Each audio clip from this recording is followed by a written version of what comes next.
과민성 장증후군과 식생활 습관 안내. 안녕하십니까?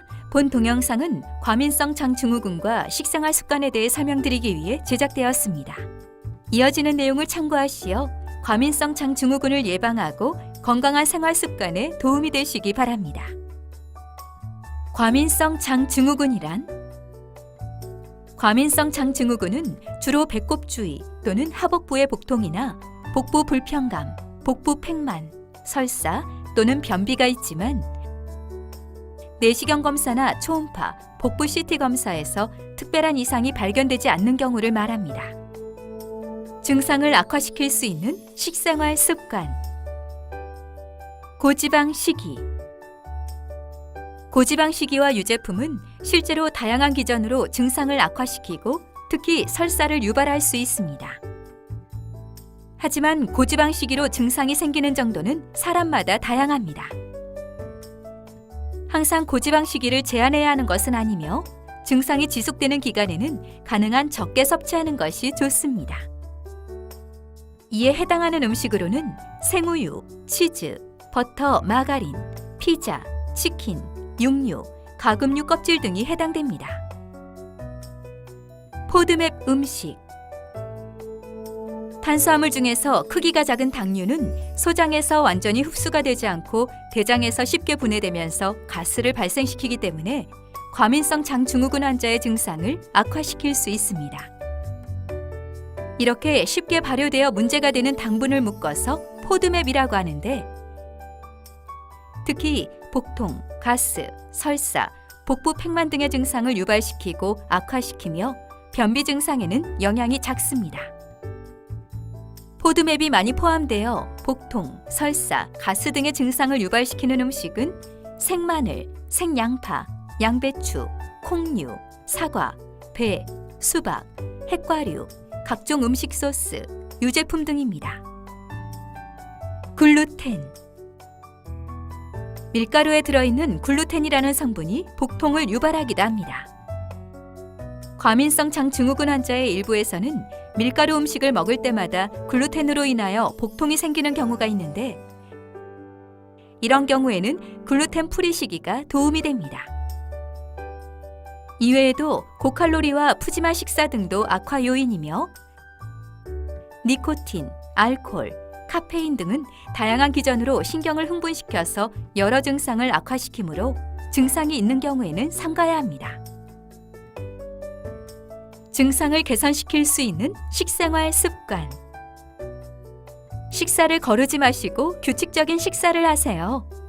하루에 적어도 8잔의 음료를 드세요. 단, 차와 커피는 하루 3잔 이하로 마시세요. 알코올 및 탄산음료 섭취를 줄이세요. 과도한 섬유질 섭취를 삼가하세요. 저항성 전분의 섭취를 줄이세요. 신선한 과일 섭취는 한 번에 약 80g으로 하루에 3번으로 제한하세요. 설사 환자는 무가당 과자, 인공 감미료를 피하세요. 쌀로 만든 음식. 다양한 곡물에서 쌀로 만든 음식은 소장에서 완전 소화 흡수되므로 가스가 적게 생기고 소화가 잘 되어 추천할 만한 음식입니다. 두부.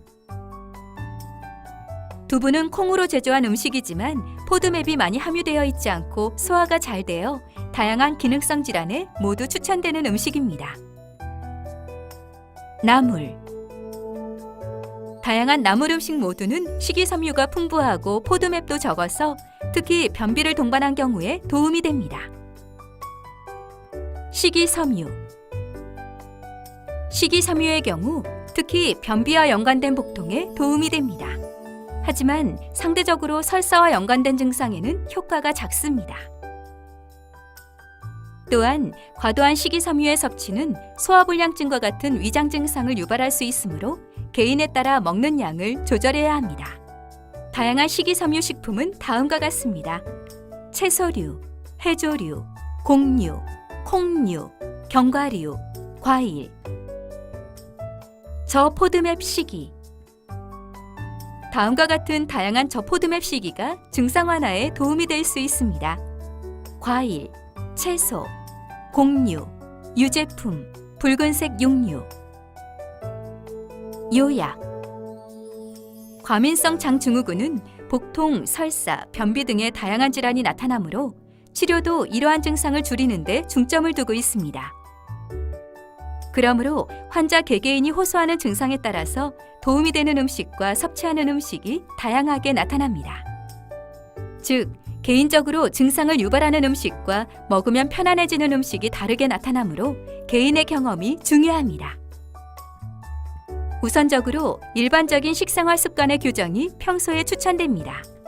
이전에 증상을 유발하였던 음식을 피하는 것이 좋습니다. 일단 증상이 생기면 변비인 경우 변비에 도움이 되는 식이섬유나 나물 등과 같은 음식이 도움이 됩니다. 가스와 설사와 같은 증상이 생기는 경우 저포도맵 식이 등이 도움이 됩니다. 음식을 조절해도 증상이 좋아지지 않으면 의사의 조언을 받는 것이 좋습니다.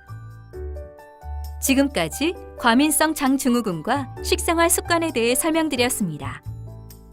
설명한 사항을 참고하시어 기아의 증상이 좋아지도록 노력해 보시기 바랍니다. 감사합니다.